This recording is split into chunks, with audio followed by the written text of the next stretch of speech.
Anabar Plateau, an ancient little-known mountainous country. This is a lost world far in the north of central Siberia.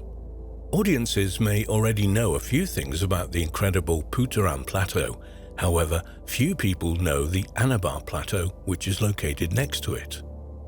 From the north is the tundra, from the south is the boundless taiga or boreal forest, from the west is the Putoran Plateau. This territory is part of the Thymir district of the Krasnoyarsk territory and Yukatia. Some of the most mysterious areas of Russia's north and its Arctic lands. Lands of ancient radioactive cauldrons, tales of ancient aliens, ancient iron fish lurking in the waters, and ubiquitous UFOs hovering over frozen territories for millennia. But the two plateaus, they're special in their own ways. The Anabar Plateau is absolutely an ideal wilderness. Here, the clean air of the early morning flows into the body with coolness. There are not so many places left on Earth that are completely untouched by human activity. There are no roads, no people, or settlements for hundreds of kilometers.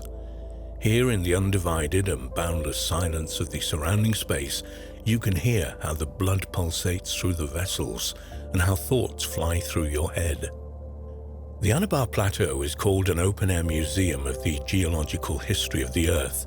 It has stones, water and sparse vegetation, deer, wolves, hares, whitefish, grilling diamond, peregrine falcons and gulls.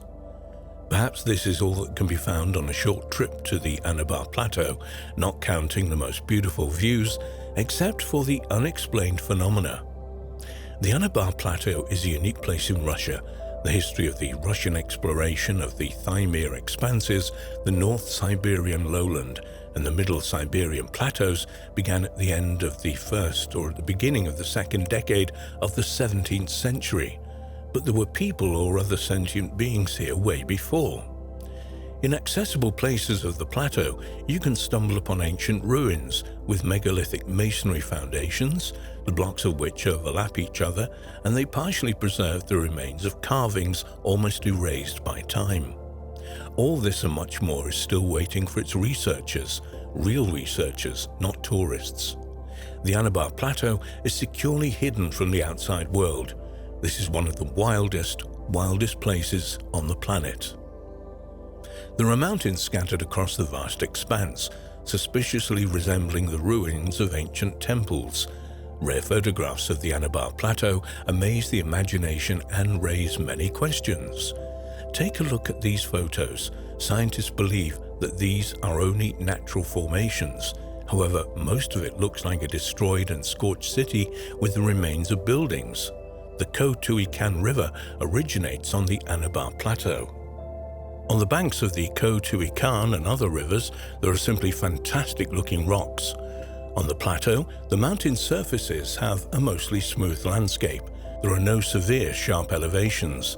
It's clear that glaciers have worked through here in the past, and only where the rivers cut a canyon for themselves, bizarre rocks are exposed. Many kilometers of stone stretch along the coast, among which sharp rocks like peaks soar into the air, resembling medieval cities built up with stone in the Gothic style.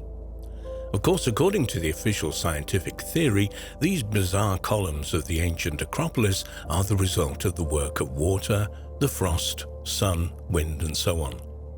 As well as everywhere else, however, there's always at the adamant party line. Scientists are forbidden to think about ancient civilizations, but no one will forbid everyone else. People can think for themselves. In general, there are accounts that there were a certain number of previous civilizations on our planet before our civilization came to be. For example, the Tibetan Lamas believe that ours is the 23rd civilization in a row.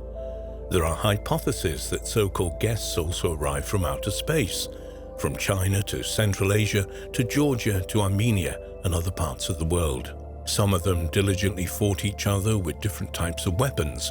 In addition, various cataclysms periodically occurred on Earth. For example, the tilt of the axis changed, causing floods, earthquakes, and so on. Therefore, civilizations eventually perished, leaving only ruins behind. For several centuries, researchers and adventurers have been looking for traces of ancient civilizations, and in Africa too, there are researchers actively seeking evidence. Some are also found in the Amazon jungle, the caves of Tibet, the pyramids of Egypt. So those who look for ancient civilizations rarely, if ever, are interested in northern Siberia and the shelf of the Arctic Ocean, and yet those places keep the answers to many secrets of the past. For example, Putoran Plateau is a huge mountainous country in the north of the Krasnoyarsk territory. Its territory is comparable in size to the United Kingdom and is located east of the Yenisei River Valley, southwest of the Anabar Plateau, north of the Severman-Tangauskas Plateaus, and south of the North Siberian lowland. The plateau was once actively developed by more advanced civilizations. This is evidenced by numerous finds, information about which sometimes becomes public. There's masonry, the remains of colonnades, processed megalithic blocks, remains of statues, man-made caves, and much more. And of course, there are structures that look like pyramids, ruins of ancient buildings, and other traces of ancient civilizations are found. Not only in many valleys of the plateau, but there are many structures on its flat peaks stretching over vast expanses. Nowadays, they're sometimes covered with thick vegetation, and huge areas represent lifeless stone rock wastelands. Apparently, the active development of these places by people took place when it was warmer.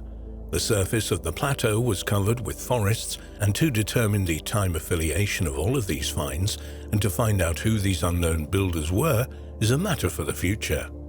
In the meantime, official science ignores all of these structures, but maybe it's for the best. Our civilization is not ready for some people. That's their opinion, to gain access to the secrets of ancient peoples, and therefore they should remain so until the right time comes. There is the so-called Shaitan or Devil Mountain that has always been considered by the local population as a place of great power. The Ave Inc., a local people, have shamans that lived and performed ceremonies at its base. Various rituals were held next to it. It was under its slopes, according to the stories of the old-timers in the 1930s and 40s of the 20th century, that the Ave Inc. of this area lived out her life on a plateau above the Shaitan Mountain. Ruins of ancient megalithic structures are on top, with the remains of carvings to be found in the mountainside, and in clear weather you can see the face of Shaitan, actually a human face in a huge semi-profile. It's possible that this is a game of nature, but it looks too much like an energetically powerful face that has been revered since ancient times, right up to a few years ago. After another collapse, a tunnel opened on the mountainside that led deep into the mountain, but later, when trying to get inside, another internal collapse filled up the passage, although the contours of the hole are still clearly visible. Then there are the legendary pyramids of Putoran. These are triangular in shape and are large in size, about 450 to 500 meters high, and one of the smallest is about 200 meters. The absence of terraces charismatic of Putoran is unusual in these places. People observe very unusual phenomena during Christmas. Almost every evening in one of the frozen 100-meter waterfalls, rotating concentric circles rise from the ground into the sky, forming a giant luminous spiral. The phenomenon exists for no more than 15 minutes, after which the spiral fades and dissolves into the dark.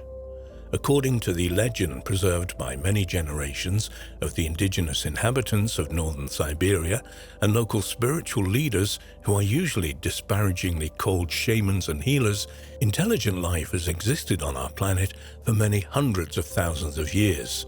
In ancient times, there were powerful civilizations, some of which perished due to disasters. About 40,000 years ago, one of these world wars took place on Earth between the states located on two continents. Today, they are known as the legendary Hyperborea and Atlantis. The use of some super-powerful weapons led to huge destruction, geological and climatic changes. People belonging to the two branches of the single super ethnicity were forced to look for new habitats. The Indo-Europeans from Atlantis and from Hyperborea had to explore the expanses of other continents, so the Indo-Europeans found themselves in North Africa, America, near Asia, in the Urals, in Siberia, including the Putoran Plateau. But Atlantis, having decreased in size, was preserved only on a relatively small island in the Western Ocean. Meanwhile, the confrontation continued. Its culmination was the fall of a giant cosmic body, celestial body, 12,000 years ago in the area of the modern Atlantic. A new global catastrophe, the rise of the waters of the world ocean rose by more than 100 meters. The ancients who managed to foresee the natural cataclysm, as the legend says, even before the events began, built special stone structures, special storages, and entire underground cities deep underground on the Putoran Plateau, where they hid everything most important to their civilization: cultural values, some artifacts testifying to their origins from outer space, and the knowledge about previous terrestrial civilizations. This Siberian legend is similar, by the way, to the Buddhist myth about the departure of an entire people underground in the north of Siberia. In connection with the legends about the secrets of Putoran and their secret keepers, we can mention a strange fact in the biography of Joseph Djugashvili, the Soviet dictator better known as Joseph Stalin. Despite his tendency to escape for some reason, he conscientiously served exile in the foothills of the Putoran Plateau from 1914 to 1917. He was in the so-called Ruhanskar exile. At the same time, he himself chose Koyaka as the place to serve his sentence. This was, of course, under the old Russian Empire. Alone, according to the Russian researcher George Sidar-Roth, Stalin disappeared for months into the foothills of Putoran and on the other tributaries of the Yenisei River. No one knows what he did there, and the leader preferred not to share with anyone about this period of his reclusive life. This was a very interesting period of his life which we don't know anything about, and in the most interesting place. In northern Siberia, there are also legends about the Golden Woman associated with the secrets of the same Putoran Plateau and the local spiritual leaders. Many traditions of the northern peoples are connected with the Putoran Plateau that say somewhere here the legendary Golden Woman is hidden. This was an idol made of gold, a pagan shrine of the Siberians that was hunted by various researchers and adventurers and the Ave Inks Guard, according to legend. In the epic of the northern peoples, many legends related to the Putoran Plateau have been preserved. The country of eternal darkness and death was often called Putoran by the inhabitants of the tundra, the Ninets-Dolgans and Ganasans. They very rarely came here without extreme need to be here, and only the Ave Inks actually mastered almost the entire area of the plateau. They had been the keepers of the secrets of Putoran. For the past centuries, the study of the Putoran Plateau began only in the 1940s, 50s of the 20th century, maybe a little bit earlier. Until then, even maps of this area didn't exist. Lama, for example, appeared on maps in the late 1930s of the 20th century. A few expeditions passed through, and after a short time they left, leaving the plateau alone, and there have never been any permanent settlements of the mainland people in this area. By the way, Russian ufologists consider Putoran as a kind of Mecca. They are assured that in this land, as nowhere else, there are direct communications with unearthly forces available. In confirmation of their correct assumptions, they usually point to the round pits, which are found in large numbers in the plateau. They can be found on the banks of the river, and the locals say there are places where nothing grows, where there are no traces of animals, very bad places, and they bypass such anomalies they do not travel there. Scientists who have seen these basins or round pits only spread their hands around, meaning they're not sure about them, and of course expressing various assumptions. One of the long-time researchers of the mysteries of the Putoran Plateau is Valentin Solomchikov. He's a Russian science candidate of physical and mathematical sciences, an expert in ufology and anomalous phenomena. During one of his expeditions to the plateau, he met with an unusual phenomenon, and here is his report. Our equipment cannot be kept in a tent. Diesel is always rumbling nearby to power the equipment. We look out of our trailer only when the devices begin to show all sorts of devilry. Suddenly there's an aurora or a borealis, or even rarer, red haze outside. The scientist recalls the circumstances of his unexpected contact with the unknown. I did not expect to see anything interesting when the equipment went haywire. I got out of my house, which sadly stood on a deserted Siberian plateau 40 kilometers from the only nearest human habitation, a weather station. It was already dark. A misty haze began to rise from a small lowland. The breeze carried the fog in my direction, and soon the red beacon that I lit and the mast of the wind generator was no longer visible from the air. I returned to the house for a flare gun, and I found that the recorder was doing something strange. It had some interference, and when I got out again, I saw an unusual sight in the approaching fog wall. A chain of dull red spheres, one after another, emerging from the fog and then disappearing into it. It was as if the spheres were on some huge invisible disc, because this strange dance did not think to stop, and several dozen spheres had already passed or floated before my eyes. I had to go back to the house for binoculars, and by this time the spheres had significantly dimmed, completely being in a foggy haze. So I didn't see any details. It even gave the impression that it was the fog that extinguished this light. Finally, the phenomenon ended. I timed it, and it turned out that the electromagnetic interference also ended about the same time. However, their nature remained unclear, whether they were generated by the spheres themselves or some tectonic process that gave rise to them. According to Salam Chivkov, for a long time he didn't encounter anything similar to this phenomenon in the literature devoted to paranormal phenomena, although pilots at altitude have repeatedly encountered garlands of fireballs. There's no rational scientific explanation for such phenomena, there is only the mystical. For example, witnesses in another Russian area claim that they sometimes saw a glowing human figure next to the spheres, and Kostroma children were once brought home by such a fireball or a sphere unanimously claimed that they were led out of the forest by a glowing woman with a burning lamp. Alas, none of the adults saw this woman, but it's well known that young children often see ghosts, apparitions, and phantoms of dead people. There is no other explanation for the behavior of the luminous spheres. As yet, according to Solomchikov, however, the UFO garlands have been sighted in Kazakhstan, as well as strange spheres reported not far from the Khatanga in 1970s, but that's not far from these two plateaus. Any attempt to land on the way on the Anabar Plateau is only by helicopter.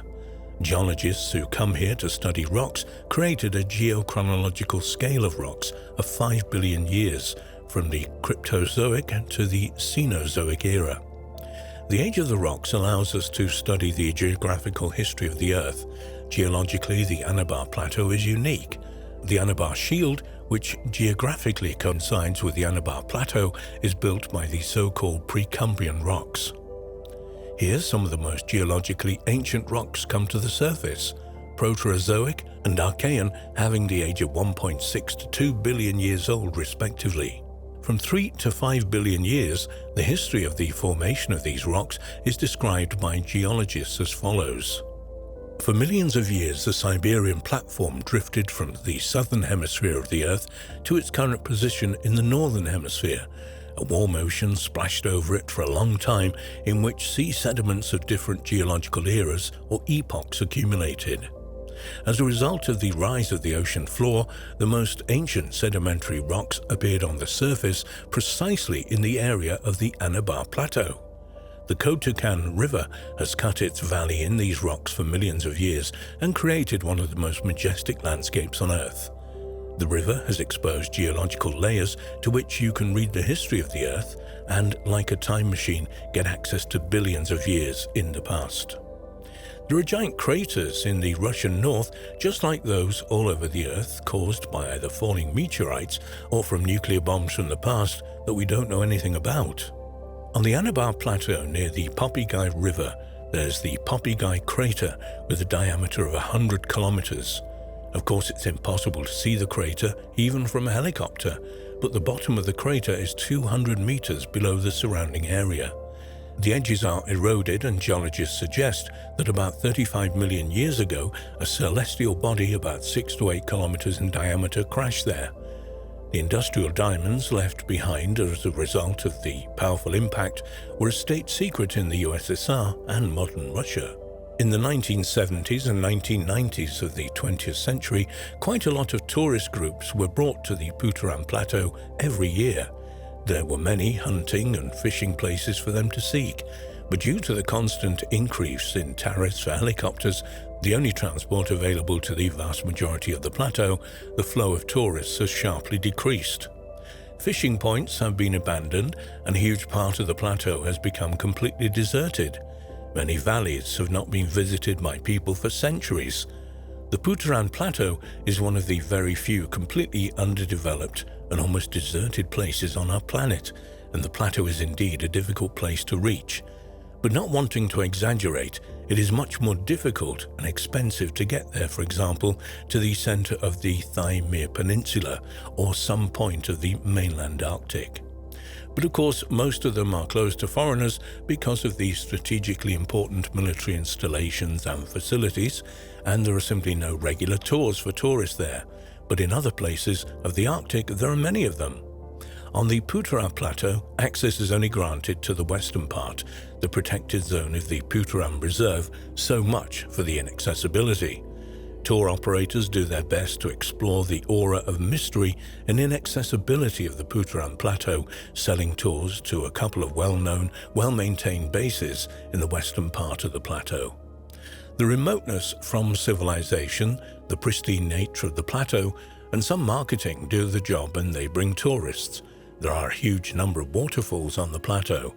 The most interesting ones are located deep inside the reserve and are accessible to comfort lovers only by helicopter. This dramatically reduces the anthropogenic load or human impact on the area. Fortunately, the Putoran Reserve occupies a significant part of the Putoran Plateau. Entry is prohibited there without a permit, but the protected area of the nature reserve is open for visiting. Even though it's not as strict as the main territory, such a visit must be coordinated. It's remarkable that there is no infrastructure for tourists on the central part of the plateau. All programs and development plans relate only to the protected area of the reserve in the western part of the plateau, accessible by rivers and lakes from Norilsk. For foreigners, it's almost impossible to get into Norilsk. Sadly, tourism everywhere shows that mass tourism is harmful to nature. The Putoran Plateau has many lakes, rivers and canyons. It has the largest number of waterfalls in Russia. Putoran lakes are mostly isolated from the outside world, and the fish in each of them differs from the fish of neighboring reservoirs. Now, just imagine what else the plateaus hide and what could be located in the halls of the inaccessible lands. Maybe we'll find out one day if there's a concentrated research effort by those who keep their minds open and by scientists who want to get to the bottom of the mystery. The Great Arctic Nature Reserve, the largest in Russia and in Eurasia, was established in 1993. Its shores are washed by two seas of the Arctic Ocean, the Kara Sea and the Laptev Sea. The Putoran Nature Reserve was established in 1988. It's also one of the largest in Russia and is in the Arctic, in the middle part of the large mountainous country. The fabulous Putoran Plateau was by the time a nature reserve, whose entire territory was in the zone of continuous permafrost, became established in 1979. Those are very interesting areas and part of Russian history, of course.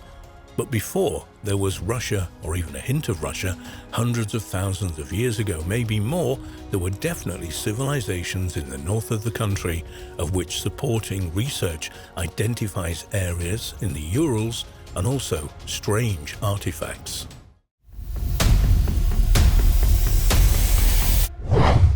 Today we're talking about the Barents Sea, a very interesting part of Arctica. The Barents Sea borders with northern Europe, and it sweeps the coast of Russia and Norway, as well as the archipelagos Spitsbergen, Franz Josef, and the land Novaya Zemlya. The peculiarity of the Barents Sea is created by its numerous islands, its rugged shorelines, the various capes, fjords, groves and bays, and also the strange discoveries at the bottom of the sea itself. Based on all research available to the public, we still really know very little about the sea. Even the Russians and Norwegians know very little, but they seem to be most interested in the well-being of this body of water. 2 Russian submarines sadly perished in the Barents Sea in fairly recent times. There was the Kursk and then the most mysterious Losharik. The second submarine, the Losharik, was opening on a very special secret mission, and a number of top Russian naval specialists perished in that disaster. It has been suggested that part of its mission was to possibly study some very unusual phenomena at the bottom of the Barents Sea. The Barents Sea is relatively shallow, with an average depth being 222 meters or 728 feet, and its maximum level reaching only 600 meters, which is about 1968 feet. In the Middle Ages, the Barents Sea was depicted on geographical maps and international treaties under different names. Throughout its history, it's been called the North Sea, the Mormon Sea, the Kavyasko Sea, the Arctic Sea, and even the Moscow Sea. The Russian name Barents Sea was in honor of the famous navigator and traveler who died there. He was ultimately adopted by the Soviets in the Soviet Union era. The Barents Sea belongs to the Arctic seas, and there is only one which remains ice-free. The sea is greatly influenced by the warm waters of the Gulf Stream, and as a result of this, its southern and western parts, which comprise a quarter of the total sea surface, do not freeze over. This warm stream prevents the formation of old ice. Only the northern part of the sea is covered with old floes and contains detached icebergs. In 1993, Russian geologists discovered an iridium anomaly. Later, their Norwegian colleagues proved that this anomaly had appeared as a result of a huge asteroid, which was 2 kilometers or 1.2 miles in diameter. This asteroid fell into the Barents Sea more than 140 million years ago, and its explosion and tsunami it caused was so devastating that marks left by the meteorite are still evident on the surface of the distant territories of modern France. In modern times, heavy metals and organic contaminants of man-made origin have been observed in both sediments and organisms at different traffic levels. In recent years, there has been some public concern both in Norway and Russia over the possibility of radioactive pollution. Nuclear power plants, nuclear vessels, and nuclear weapons are present in the area, and they produce radioactive waste. Reports of this waste have influenced public opinions in many countries. There have also been many stories of UFO sightings over the Barents Sea. Russian sources speak about symbols, and although most of it is Norwegian in origin, it's very hard to find any confirmation on these symbols phenomena. Cartographers from the Norwegian Institute of Marine Research have discovered strange shapes at the bottom of the Barents Sea. This figure 9 here, for example, was found at a depth of 250 meters in the northwest of the province of Finnmark. It measures about 1,000 meters across. The depth of the symbol or numbers track it 8 meters. According to Hannah Hug Nesdal, the project manager of Marineo, they saw many different drawings or tracks in the seabed in the shape of hearts and drawings resembling animal figures, huge arrows, and traces of what looked like tram wheels. The Marineo mapping records the depth and topography, the sediment composition, the biodiversity habitats, and the biotypes and the levels of pollution of the seabed in the Norwegian coastline and offshore regions. Marineo is coordinated by the Institute of Marine Research in collaboration with the Geological Survey of Norway and their Norwegian Hydrographic Service. The first hypothesis of these researchers about the appearance of these strange symbols was that they were thought that they were traces of trawls from fishing vessels, but it was quickly discarded as trawlers do not at all particularly leave traces visible to the radar on the bottom of the sea, and they cannot be compared with what is there in size. So they came to the conclusion that these numerous lines were left by icebergs, many of which on the lower underwater parts may have had pointed edges or even a single point. Theoretically, they would be capable of leaving such a trace. However, in addition to the indented lines, there are also convex or raised lines, as you can see in one of the photos. These raised areas are more than 170 meters wide and 6 meters high, and it's not yet clear what kind of icebergs could have left them. Apparently at the bottom of the Barents Sea, you can see that there are more of these impressive footprints visible on the Google Earth maps. The length of these lines is about 800 kilometers, and they are 1 to 2 kilometers wide. We don't have the answer as to who or what left them. The Barents Sea is located within the continental shoal, but unlike other similar seas, most of it has a depth of 300 to 400 meters, an average depth of 220 meters, and a maximum of 600 meters. The story of giant underwater craters found at the bottom of the Barents Sea will possibly help solve the mystery of the Bermuda Triangle, according to some scientists. The Norwegian Arctic University reports that the objects found down there are located off the coast of Norway at about a 45-meter depth. These giant craters reach 800 meters.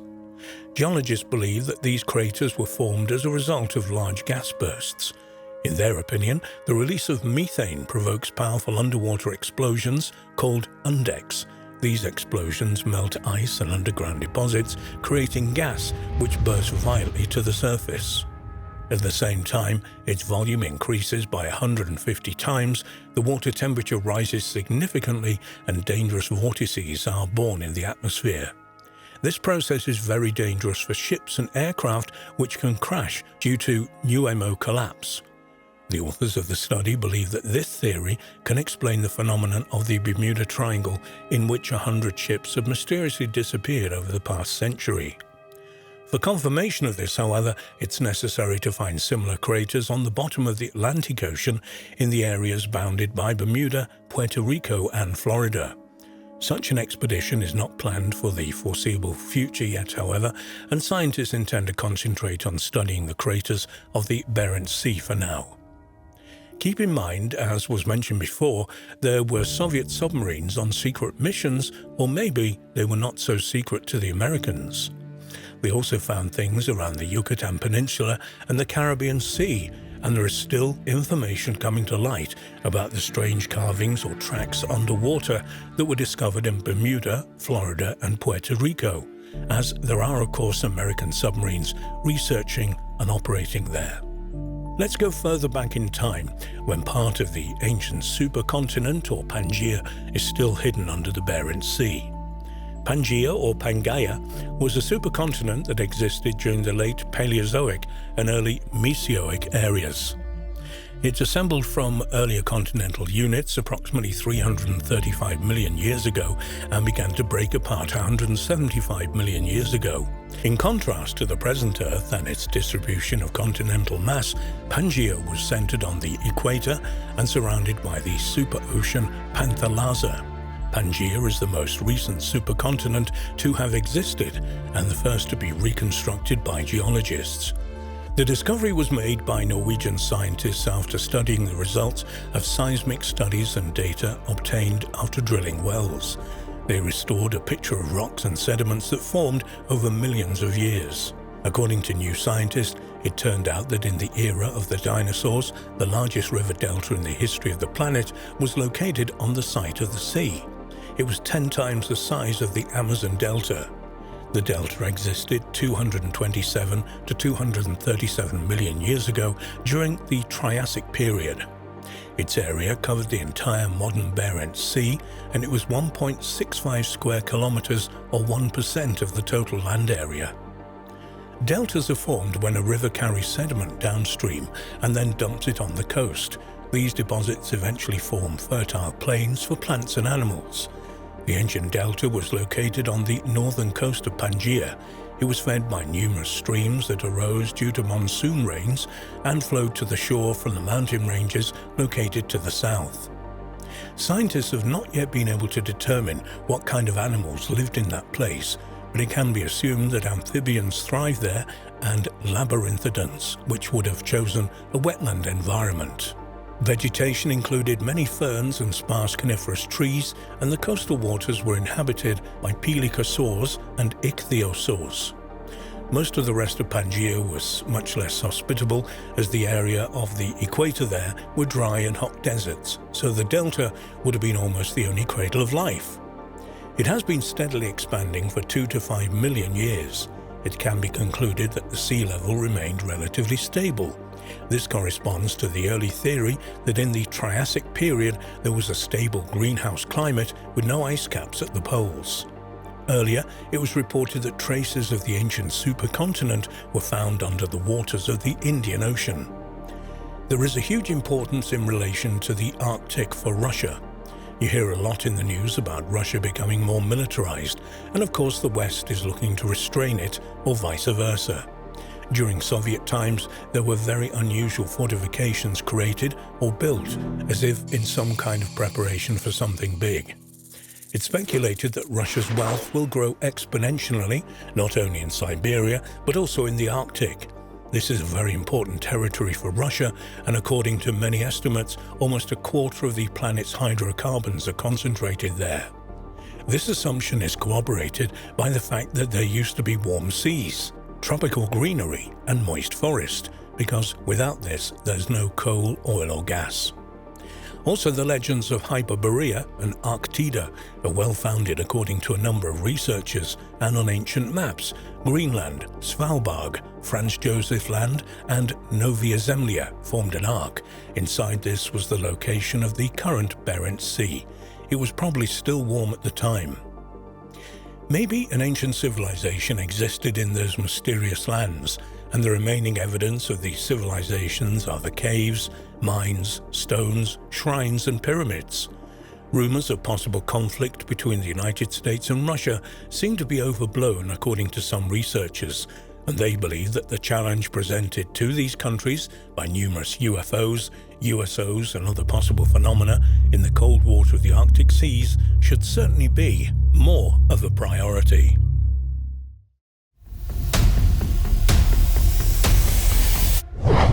In many places of our planet, there are mysterious creations formed by human hands, such as mazes and labyrinths. Since the Paleolithic age, mazes and spirals have been known to man. Ancient sun worshippers left us their images on stones and mammoth tusks, and later this form was repeated in temple rings, in ancient Russian embroidery, and in ritual dances. Today, we'll look at a very strange labyrinth in Russia. Velisovka is a village in the Gribanovetsky district of Voronezh region, 142 kilometers southeast from the city of Tambov, 600 kilometers south of Moscow. It's part of the Bolsha-Alabuska settlement and was founded in the middle of the 18th century by the presence of Ukrainian origin, settled in the area by Count Warren Soff. Velisovka is a small village, but for the local places in the area, it can be said that it is a strategically located village. If you look for information on the Vlasovka Labyrinth on the Russian internet sites, you'll get very sensational results. Secrets of dwarfs from the labyrinth and legends of sorcerers, slayers, and magicians, along with mysterious and nasty tiny humanoids. There is also a skull with evidence of trepanation of a triangular shape. Trepanation refers to an ancient surgical intervention in which a hole is drilled or scraped into the human skull. There are also stories about dangerous Soviet archaeologists waiting at the excavations and reluctant locals who warned against disturbing local mounds. There were breakdowns of equipment and the decapitated head of a horse that was left at the camp of some of the archaeologists. Some of them finally fled the area in fear, but others died under mysterious circumstances. Also added to the mix was the story of the Soviet military pilot who was shot over Mongolia in August of 1945. The pilot was actually from the same general area as the Velisovka Labyrinth. He survived, but was imprisoned by humanoid creatures no taller than 45 centimeters. When he finally escaped back to the world as we know it, X-rays were taken of the pilot that showed he had a triangular aperture in his skull, the same shape as the skull discovered in the Velisovka Labyrinth. Well, such internet tales are basically hoaxes, fake stories surrounding a very unusual discovery made by Soviet archaeologists, and the research continued for some years. It's not just to create money for the Russian tabloids when stories like that are published. According to the archaeologists, these stories come from malicious intent, with the objective being to obfuscate the find and maybe to keep away any curious members of the population. Unfortunately for Russia, the area had been and still is being targeted by the so-called outlaw archaeologists. These Chornyik archaeologists, as they're referred to in Russian, raided the mounds or kurgan, stole the contents, and later sold them to private collectors. Understandably, there's a question about the lost expedition of the Nikolai Proharov and Irina Piskarova, if they ever existed, or more precisely, what if some group that were interested in the labyrinth for whatever reasons acted under their own names? It seems there are never easy cases from Russia, but it's possible that this was a complicated hoax to steer genuine archaeologists and others away. So let us look closely at the Velisovka discoveries and mysteries. One of the people who helped to reveal the facts was researcher of historical sciences, associate professor of the Department of Russian History of Voronezh State Pedagogical University, Valery Beryzutsky. He wrote articles about the discovery back in 1991 in the Soviet archaeological magazine, issue number 3. Then, after the hoax became disseminated in a local newspaper, he also published an article and was interviewed by a major Russian newspaper. Looking at other sources, it was unveiled that it was Beryzutsky who organized and participated in the excavation of mounds near the village of Velisovka from 1985 to 1996, along with students of the archaeological expedition of the Pedagogical University. An underground labyrinth was discovered by Voronezh archaeologists in the 1980s. The findings of the Voronezh researchers in the barrows or molds or kurgans near Velisovka are really unique. So far, the first excavations in 1985 revealed evidence of the Bronze Age from the 3rd to 2nd millennia BC. On one of the Velisovka mounds, they encountered an ancient ritual belonging to the tribes who lived in the Bronze Age.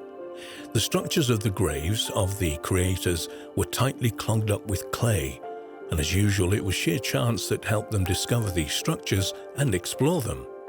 At the bottom of the grave pit, there were indeed the skeletons of buried people. Other amazing finds were also made there: a flute which was made from the tubular bones of a large bird, intricately decorated clay vessels, and bone ornaments. About 20 mounds were studied.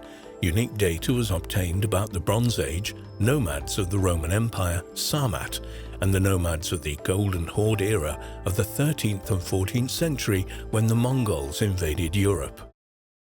In 1988, during the excavation of one of the mounds, the archaeologists found a large grave site measuring somewhere around 8 by 8 meters.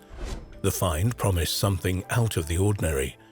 In addition to the find, scattered throughout the embankment were fragments of Crimean amphoria and traces of wakes for the deceased. As a result, the remains of a complex underground structure were found. In its center was a large square-shaped pit, obviously once designed to install a wooden or stone pillar. Was it for an idol? Several small human bones lay on the floor of the pit, and the shape and structure of the pit resembled a yurt with its domed ceiling. Leading off the pit were numerous narrow, winding passageways which led together to form a labyrinth. Some of the passages were underground and some were open, but the center of the building could only be accessed on all fours. In the passages they found fragments of ancient dishes, Crimean amphora and jugs. There were also sheep bones and several skulls of horses and front limbs. A yurt, or yurta for those who don't know, is a portable round tent covered with skins or felt and is used as a dwelling by several distinct pneumatic groups in the steppes of Central Asia.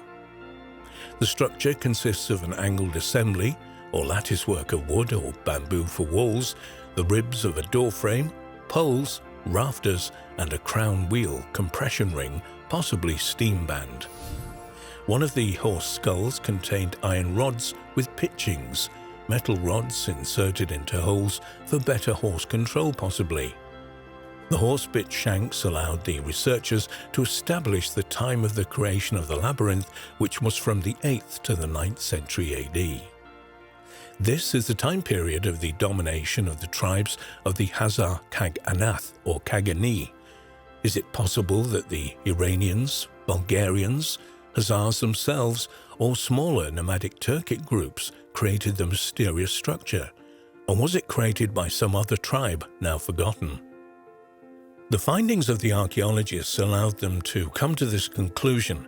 In the center of the labyrinth there was evidence of ceremonial actions, the ritual sacrifice of horses, sheep and human beings.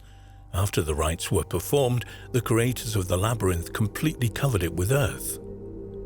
The labyrinth is unique. There are no similar ones in Europe or Asia. Russian archaeologists Plitnuov and Vinnikov suggested that the Velisovka Labyrinth may have been the place of initiation into adult age by members of society. They possibly used the labyrinth to initiate the young men and women of the community into adulthood. Judging the findings there, the priests performed various rituals, including sacrifices, although human remnants may have been brought there for other purposes. Tangled passages, according to archaeologists, served for the ritual of initiation into the introduction of a human being to the pagan religion, a kind of trial for young men or women, if you will. The subject, who would have been in complete darkness, had to find his or way to the center of the labyrinth, where the priest would have conducted the rite of initiation. So it looks like the Velisovka Labyrinth has nothing to do with dwarves or inhabitants of Atlantis, but it carries a lot of mysteries concerning the rites that were performed there. To summarize, nothing has really been excavated officially since 1996. The outlaw archaeologists had worked in the area and, of course, appropriated artifacts. They still operate in the Voronezh regional area, probably around Vlasovka, looking for more mounds.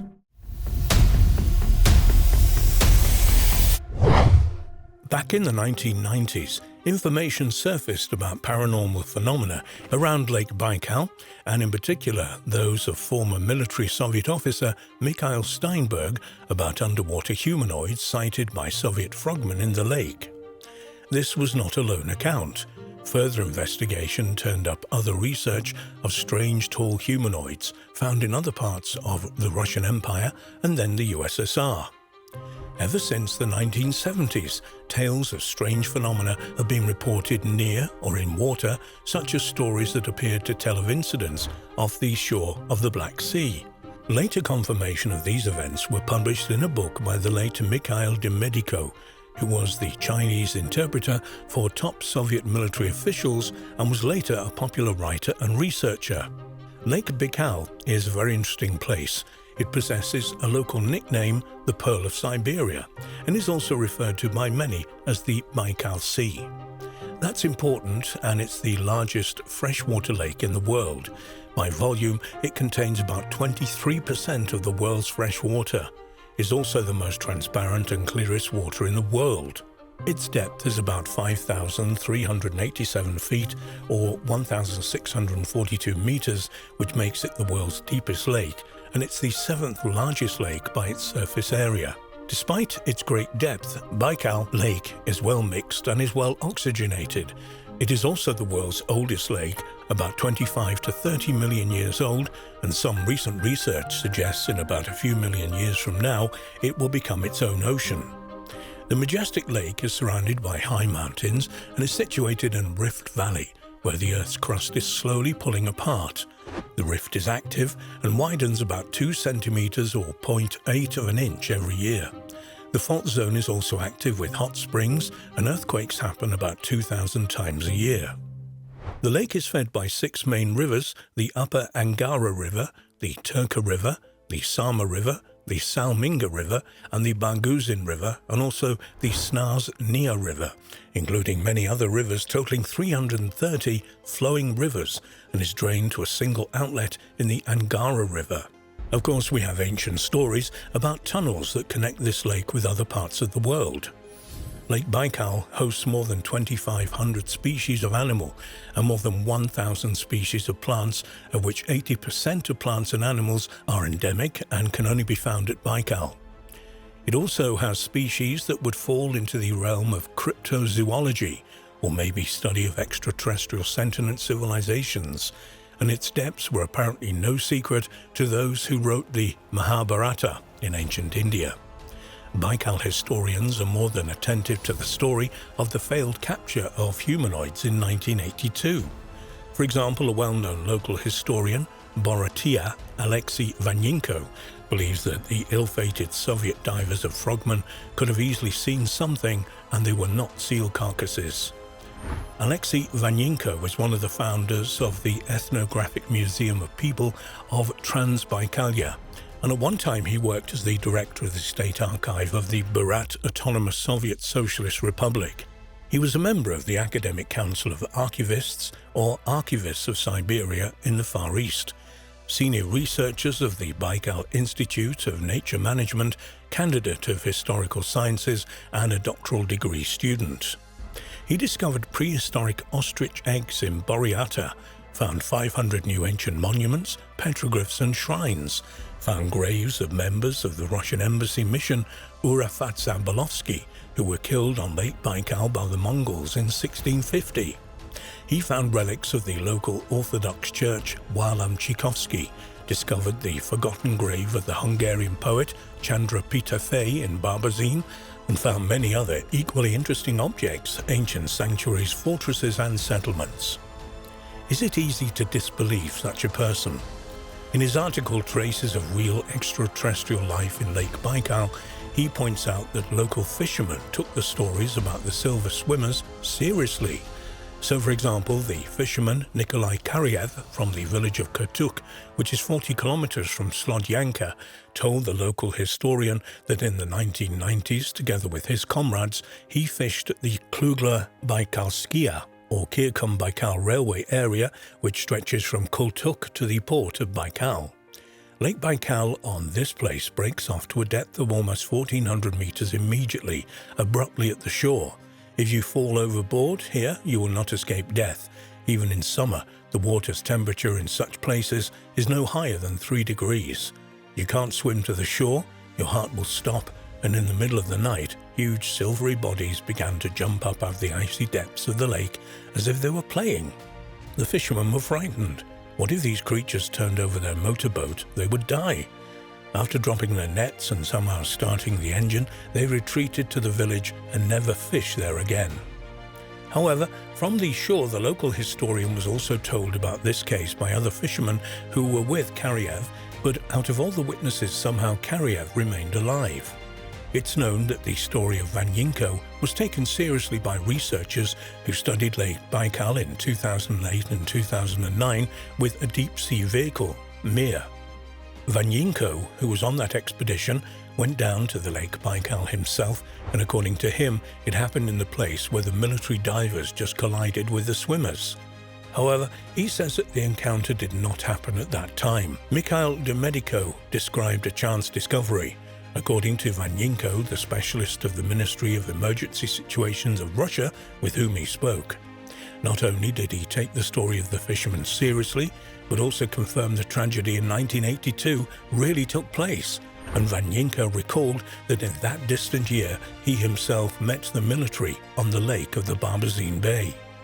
When asked what they were doing, the soldiers answered evasively. They said they studied the depths of the reservoir because scientists and limnologists don't know everything about its underwater life. The words of the local historian were indirectly confirmed by the author of the book Sailors of Lake Baikal by Alexander Kalatilo, who speaks of an unusual surge of interest in Lake Baikal since the 1960s. Geographers and cartographers appeared on the shores of the lake again, and the waters of the lake began to plough, to be visited by multiple research vessels. China is not that far away too, so they had their own strategic and defense interests in the Soviet Union, especially since there was a conflict in 1969 between the Communist China and the Communist USSR. Lake Baikal was of great interest and has tremendous stories and a paranormal history. The local historian admits that there are lots of strange phenomena on the lake. There's a glow from the depths and there are blood-curdling sounds. Willows or the wisps of wandering lights are seen over the water if you pass a couple of nights by the campfire on the shore. Vanyinko saw a UFO hover over the lake 3 times, once from the window of his own dacha country house at the Boyak station. It was a huge white ball on the surface of the lake and it didn't move or drift. It didn't look like a gas outburst either. The second time was on a warm summer evening in Tango. Something small and black fell from the sky at high speed. It was supposed to fall into the lake, but just before it reached the surface of the water, about a few meters, it abruptly changed its trajectory and flew over the lake. The local historian and about 10 of his companions expected that the object would crash into the fishing boats, but suddenly it disappeared as if it had never been there. While walking along the Kirkham-Baikal Railway, Vanyinko once saw a cigar-shaped object of silver-orange color which flew out from the Tunka Valley and flew over the surface of the lake and retreated to the Hamar Daban Bridge. The local historian defined its dimensions as 200 meters in length and about 50 meters in width. Over the lake, the UFO released 3 spherical objects that flew apart. Later, Vanyinko learned at the same time that the object had been seen over Ulan-Ude. Similar objects have also been seen over Siberia, but go as far back as 1953 and were also reported by the Soviet Naval Counterintelligence over the Western Pacific Ocean in 1979. From the old archives, the local historian found 2 amazing documents. First, he discovered that a similar object had appeared over the lake in 1909. It was seen on the Trans-Baikal Railway. The object was moving towards the lake, but sadly there were no further details. According to the swimmers, Vanyinko found a story from a century ago by Tobolsk peasant Komama Roskov, who reported that his friend was a Baikal-born native, Fecha Tarazana, and said that in Baikal there are pharaohs. One day these pharaohs played such a game that they sank a ship. Then the villagers began to suspect foul play and they threw a strong dragnet into the lake and pulled about 50 pharaohs to the shore. The pharaohs were just like people. They had hands, all human, and legs, only where the toes are, it was kind of fused, like the tail of a fish. The villagers whipped the pharaohs with rods and threw them into the sea. After this incident, the pharaohs went to another place. In 1976, during the construction of a bomb on the Kalamor main line, a division of 12 patrol boats appeared there. Could it be the divers also trained at the base of this division? They might have come from other regions, but all this is covered in secrecy. For those of you who want to do your own research in the lake, we feel we should issue a few words of warning. The FSB, the Russian Security Service, understands the value of the lake and may not like independent researchers from overseas. There are plenty of other dangers and special units that guard it. Lake Baikal has a lot of different phenomena, such as the hurricane wind, for example, and if you go there without understanding what it's like in that lake, you could easily lose your life. The natives believe that the cause of the destructive Samar is the revenge of the Baikal spirits, who do not tolerate even the slightest violation of the rules of conduct or behavior. Do not throw anything into the water, and even more so, do not spit, do not light fires on the shore, and do not call Lake Baikal a lake. It's only the sea. That's what you're supposed to call it. People living in the village of Samar additionally fortify their roofs, tying them to the ground because it doesn't cost the wind anything to tear the roof off, and Samar can easily scatter boats, overturn and flood barges, and even break large ships on the rocks. The danger of Samar was mentioned in the 17th century by the famous traveller, diplomat and merchant Everett Ides in his notes about his travels in Siberia. He colourfully described the winter crossing on the Baikal ice. The hurricane force wind was so strong that they blew away all the snow. The surface became so slippery that the horses simply could not move. They constantly fell. It's no coincidence that old-timers shoed horses and oxen with special spikes that could help them stay on the ice. According to Ides, a terrible tragedy can end with a crossing on unshod horses. The horses fall and the wind blows them along with the sledge into the nearest sagebush. It's impossible to keep them in order, so it's not to be lost. there's only one thing left, which is to leave everything and watch the horse, the ledge and the luggage go under the water. Every year, dozens of people disappear on that lake, and search expeditions do not give any results. Once a group of researchers ventured to the bottom of Shara Noor, and they found out that the lake is connected to Lake Baikal by a network of underground tunnels in which snakes can hide. Fishermen confirm the scientists' guesses. They often hear sounds similar to groans and growls from the depth of the waters. Be very careful. There are here areas of Russia that are fascinating, but either you have to know the local people or you have to make sure that the government does not prevent you from going where you're not supposed to. By all means, visit the lake as a tourist. Don't spoil it, as some tourists have been doing. And of course, we hope that it doesn't become contaminated by chemicals, as some irresponsible enterprises have been doing. But don't get involved into research if you don't know what you're doing. There was a brief news item in the local Baikal publication in 2018 which shows the military importance of the area. It read, "The Baikal Search and Rescue Squad at the base in the Irkutsk region there are exercises of diving specialists and doctors. During the training, they had to pass an examination of the Central Diving Commission for admission and work as intended. The training camp brought together diving specialists and doctors from the Russian federal detachments, subjects and invited guests from various organizations, suppliers of diving equipment, scientific organizations, and developers of diving equipment and specialists from Birakia."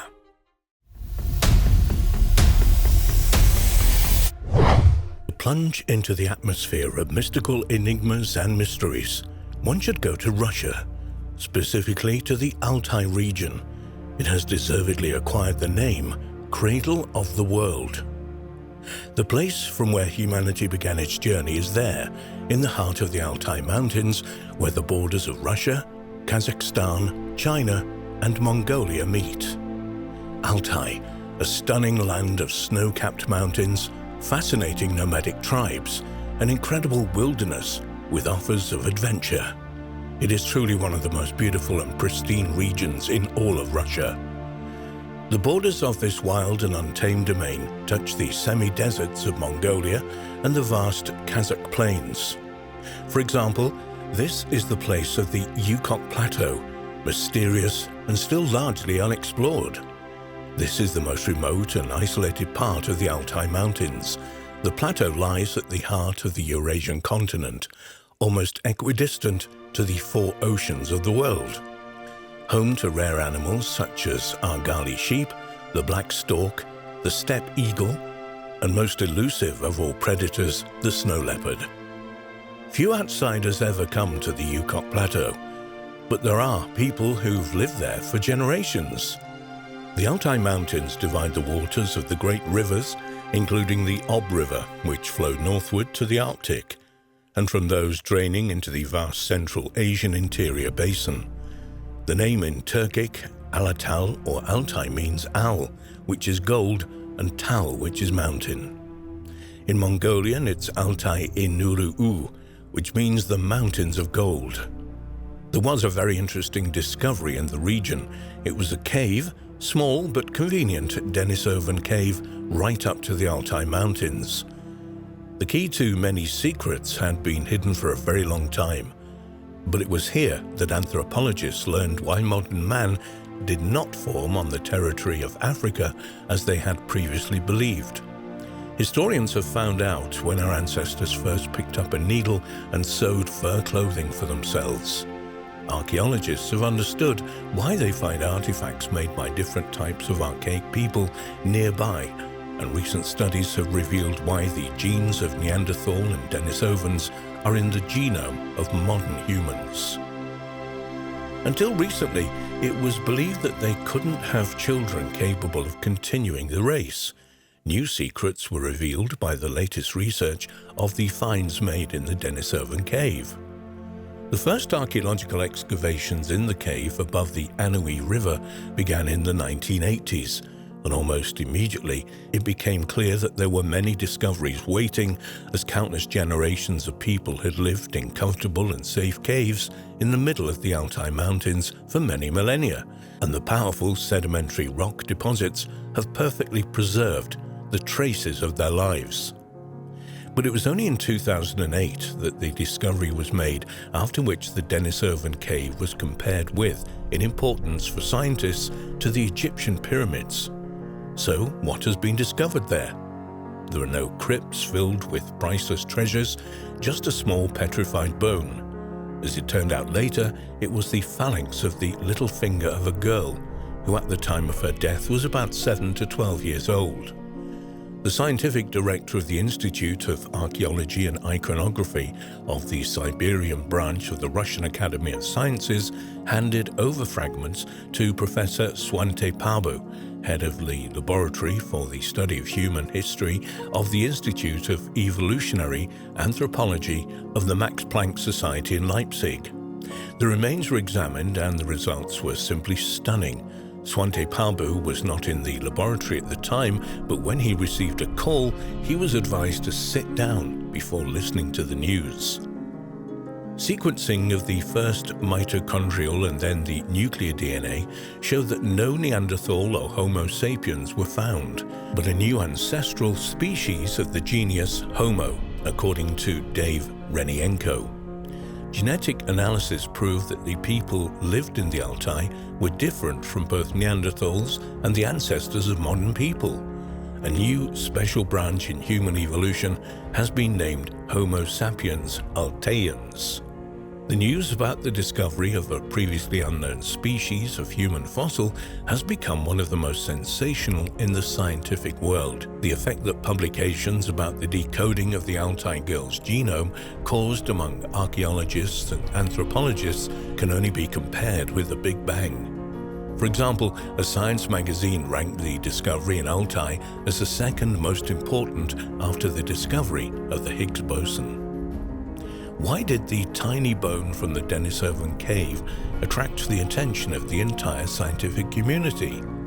The fact is that it turned over the existing idea of the evolution of a modern type of man. Everything turned out to be much more complicated than previously thought.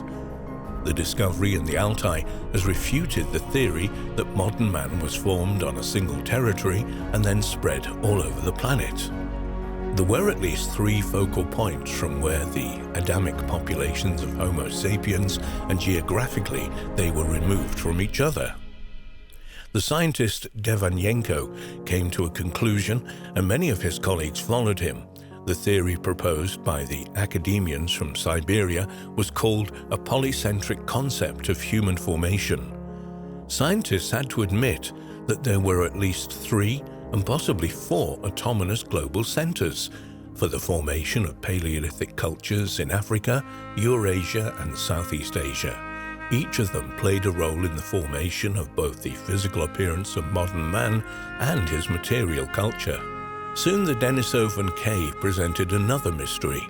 In the same cultural layers where the remains of the Denisovans had been found, the bones of Neanderthals, the representatives of the so-called Altai population, were also discovered. So it's logical to assume the different types of ancient people who were noticeably different from each other genetically lived for a long time on the same territory and possibly shared the same caves. Now, scientists have to find out who first came to the banks of the Anui River and how long did Denisovans and Neanderthals coexist side by side.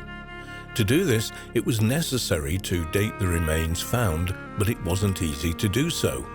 In the following years, it was possible to find the remains of 3 more representatives of the Denisovans, 1 woman and 2 men, but tiny bones and teeth were found in layers that were subsequently mixed with each other.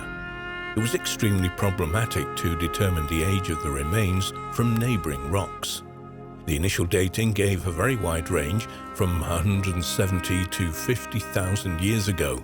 Scientists had to look for a new method.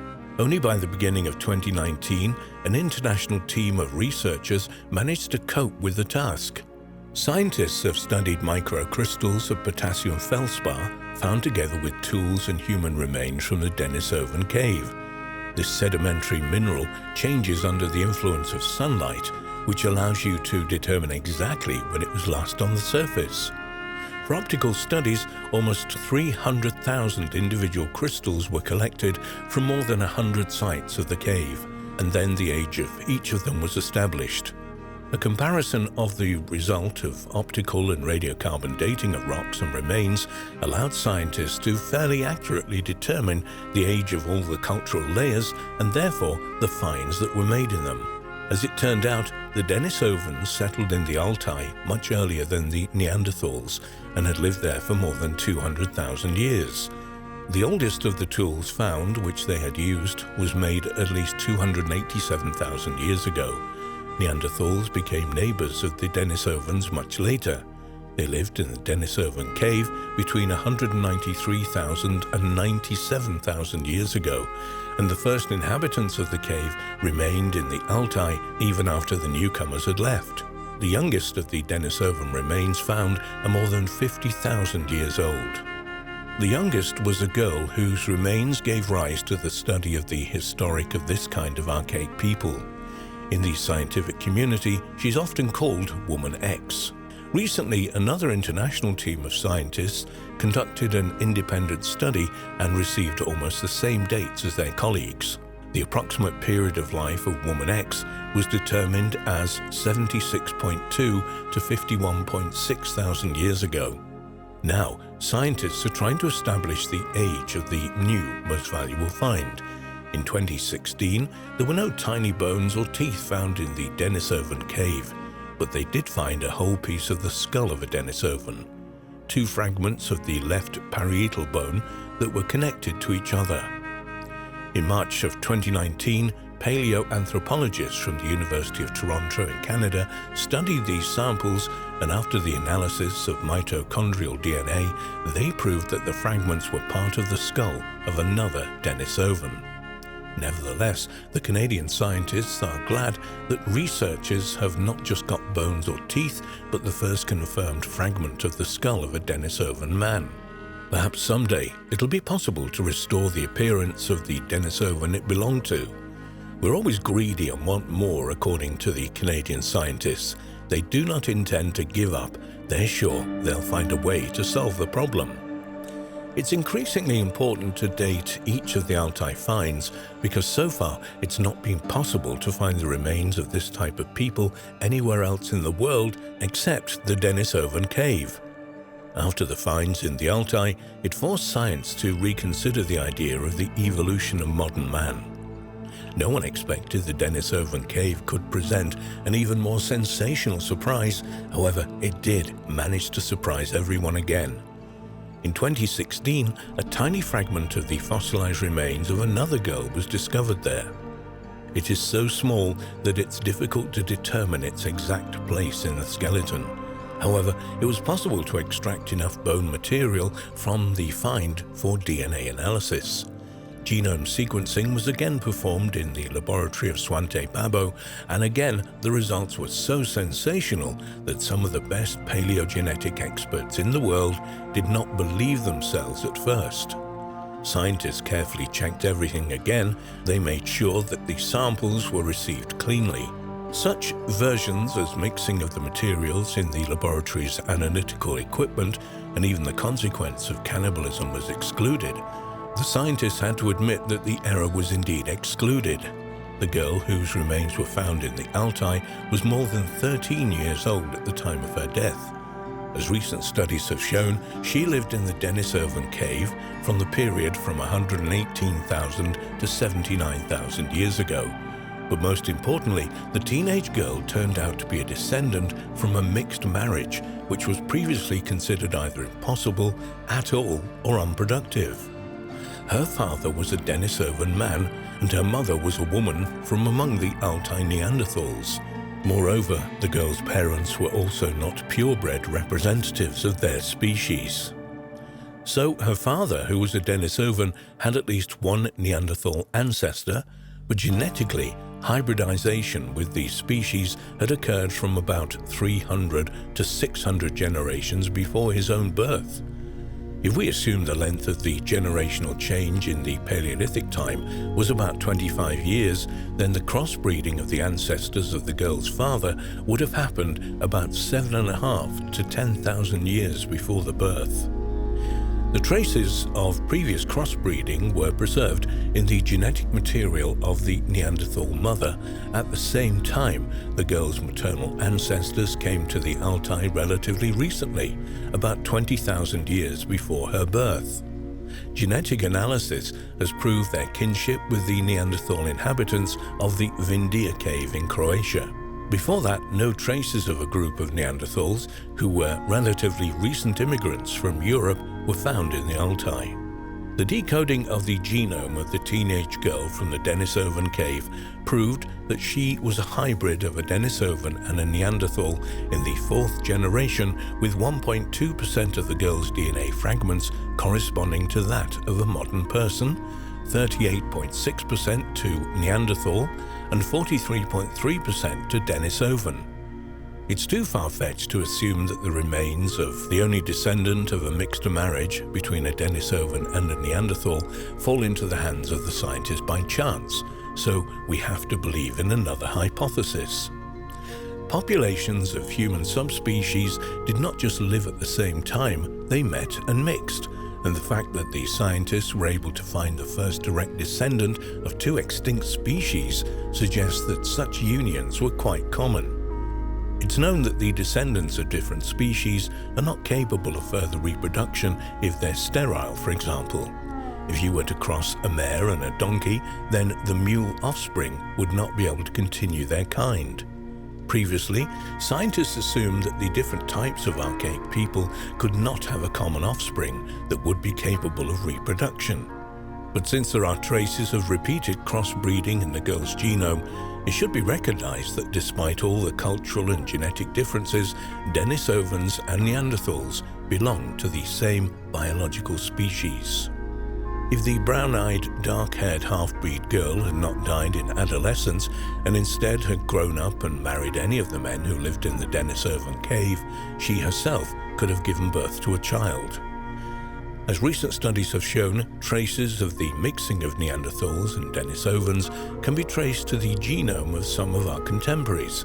Swante Pabo stated that in certain groups of modern people, from 1.5 to 5% of the genes of the Denisovan man and about 10 to 15% of the genes of Neanderthals can be found. There would even be more of them if different populations of ancient people had met and mixed more often. The habitats of Denisovans and Neanderthals rarely intersected, and Altai was one of the few territories where they lived side by side for centuries and periodically married. Even in Siberia, which scientists consider a kind of frontier of different clan migrations from a central Homo species in Eurasia, such unions were not common. So, Woman X, whose family had no Neanderthal ancestors, lived in the Altai at least 8 millennia later than the daughter of a Denisovan and a Neanderthal.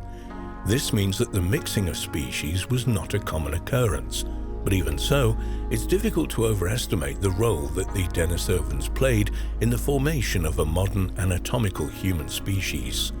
According to scientists, a small part of the genes obtained from the Denisovans allowed the inhabitants of Tibet to better adapt to life at high altitude, and the inhabitants of Greenland to adapt to the cold. So the Denisovan cave helped to solve another riddle, but after giving answers to some questions, the cave immediately created new ones. For example, who made some of the later artifacts found in the cave? The peculiarity of making objects from the bones of mammoths and other animals indicates that the craftsmen who created them were Denisovans. They were skilled bone carvers and used advanced technology in the Paleolithic era. It was in a Denisovan cave that a bone needle with a slotted hole was found, which was long enough to use to sew fur or animal skins. Studies showed that this needle was made from the bone of a large bird about 50,000 years ago. Before it was found, it was believed that people who first began sewing was about 40,000 years ago in encampments on the territory of modern France. However, the length of ancient needles rarely exceeded 4 centimeters, yet in the Altai, from 10 millennia before, the needles were a length of 7 to 9 centimeters. This is confirmed by the samples of more than a dozen fragments of similar needles in the Denisovan cave. The first diadem from a mammoth tusk was also made here about 45 to 50,000 years ago.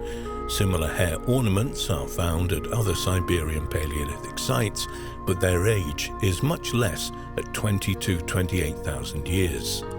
This suggests that the Denisovans surprised their contemporaries in skill and created their own original culture, which had no equal in the Paleolithic.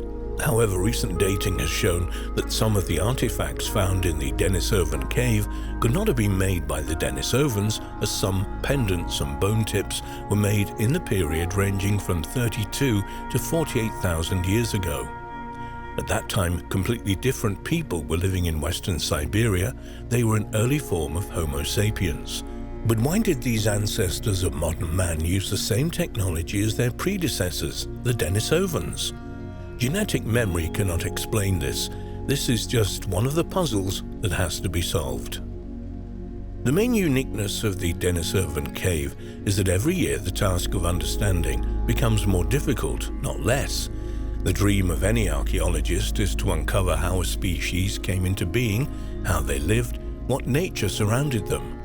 Scientists have recreated a picture of the world over the last 300,000 years, but the picture is not really very clear. In addition to the Neanderthals, it seems that the Denisovan man also had contact with some archaic hominin unknown to science. In the genome of Denisovans, scientists found 17% of an extraneous genome. Hominin, by the way, is the name given to the group that consists of modern humans, extinct human species, and all of our immediate ancestors. The question is, who was that archaic hominin?